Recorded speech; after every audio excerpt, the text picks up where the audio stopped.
देखिए आज जो हम लोग इस वीडियो में क्लास 10th के लिए मैथ में एक्सरसाइज 2.2 के क्वेश्चन नंबर 2 को देख रहे हैं। क्या कह रहा है सर? एक द्विघात बहुपद ज्ञात कीजिए जिसके शून्यकों के योग तथा गुणनफल क्रमशः दी गई संख्या है। यानी कि ये अल्फा प्लस बीटा और ये अल्फा इंटू बीटा का मान है। सबसे पहले हम लोग ये माइंड में ऐसे सेट कर लेते हैं कि जो द्विघात जो जनरली जो बहुपद होता है वो x square minus alpha plus beta x plus alpha beta बराबर ये बहुपद हो गया। अगर इसको जीरो के बराबर करेंगे तो ये समीकरण हो जाएगा, ये द्विघात समीकरण x square minus alpha plus beta into x plus alpha beta बराबर जीरो। और यहां से जो रेस्ट जो बचेगा इसको जीरो को छोड़ देते हैं तो वो द्विघात बहुपद होगा। तो पहले यहाँ पर देखिए, यहाँ पर पहला क्वेश्चन बनाने के लिए हम पहले सबसे पहले क्या दिया मैं उसको नोट कर ले रहा हूं। शून्यकों का योगफल दिया हुआ है, मतलब अल्फा प्लस बीटा का मान 1/4 दिया है, अल्फा इंटू बीटा का मान -1 दिया है। ठीक है, तो वह द्विघात समीकरण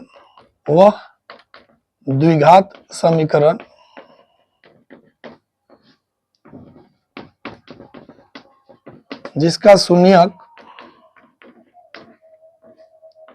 अल्फा बीटा है होगा। क्या समीकरण होगा? वह द्विघात समीकरण जिसका शून्यक अल्फा बीटा है, ठीक है, अल्फा बीटा, उसका समीकरण क्या होगा?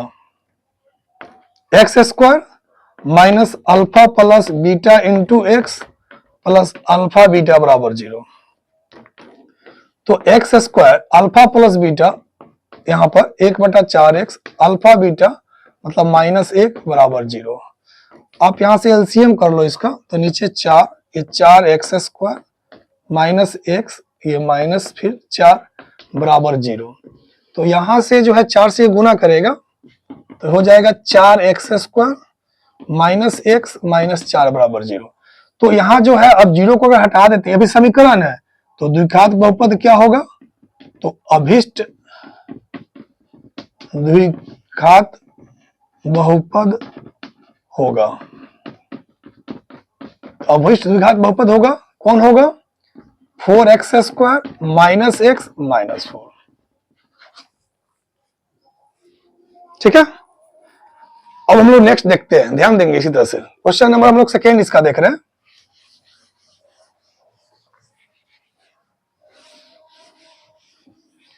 देखिए क्वेश्चन नंबर सेकेंड में देखिए, गौर से देखिएगा।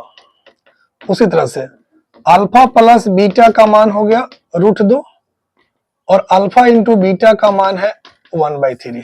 ठीक है, तो यहां पर जो समीकरण होगा, समीकरण वो क्या होगा? ध्यान से देखिएगा, पहले वो लाइन अपना लिख लीजिएगा, मैं शॉर्टकट अब लिख रहा हूं। तो x square minus alpha plus beta x plus alpha beta बराबर जीरो होगा। तो x square minus alpha plus beta √2x alpha beta 1/3 बराबर जीरो। यहां से आप एलसीएम कर लोगे तो 3x square minus 3 √2x plus 1 बराबर जीरो। 3 से क्रॉस करेगा गुना, तो 3x square minus 3 √2x plus 1 बराबर जीरो। तो ये समीकरण आया। अब इसका जो है अभिष्ट द्विघात बहुपद क्या होगा? तो अभिष्ट द्विघात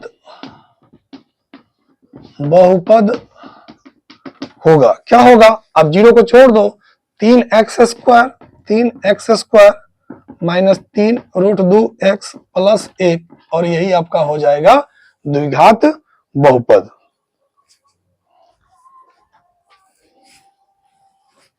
ठीक है, हम लोग नेक्स्ट देखते हैं इसी का, ध्यान देंगे आप।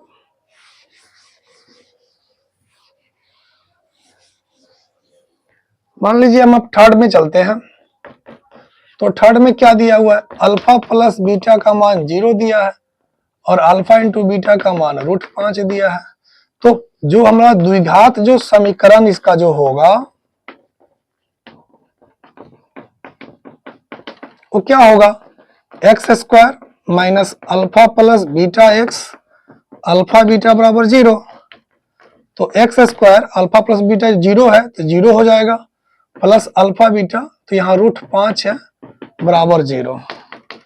ये तो जीरो को कोई जरूरी नहीं है, तो प्लस √5 बराबर जीरो।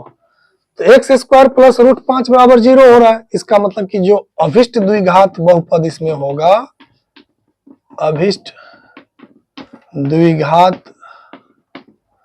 बहुपद जो होगा वो क्या होगा, यहां पर 0 छोड़ दो, अब एक्स स्क्वायर अब प्लस रूट 5 होगा।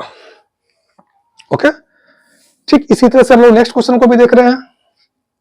एक बार इसको आप स्क्रीनशॉट ले सकते हैं फास्ट। देखिए आप 4 नंबर भी देख रहे हो। अब 4 में क्या किया है, अल्फा प्लस बीटा का मान 1 है, अल्फा बीटा का भी मान 1 है, ठीक है। तो अब द्विघात समीकरण क्या होगा, अब फास्ट बोल भी सकते हो, रिप्लाई दोगे आराम से, सब कुछ क्लियर होगा। X square minus alpha plus beta into x, alpha beta बराबर 0। देखो क्लियर है, तो अल्फा प्लस बीटा 1 है, तो 1 इंटू एक्स अल्फा बीटा 1 बराबर 0, तो x square minus x plus 1 बराबर 0 हो जाएगा। तो अब द्विघात बहुपद क्या होगा, तो सिंपल लिख सकते हो कि सर अभिष्ट द्विघात बहुपद होगा, क्या होगा, तो इसमें 0 छोड़ दो, तो x square minus x plus एक, और इस तरह से ये क्या हो जाएगा, आंसर हो जाएगा। तो इस तरह से हम उम्मीद कर रहे हैं कि आपका जो है इसका जो 2 क्वेश्चन और है वो भी आसानी से बन जाएगा, सेम टाइप क्वेश्चन है। ओके।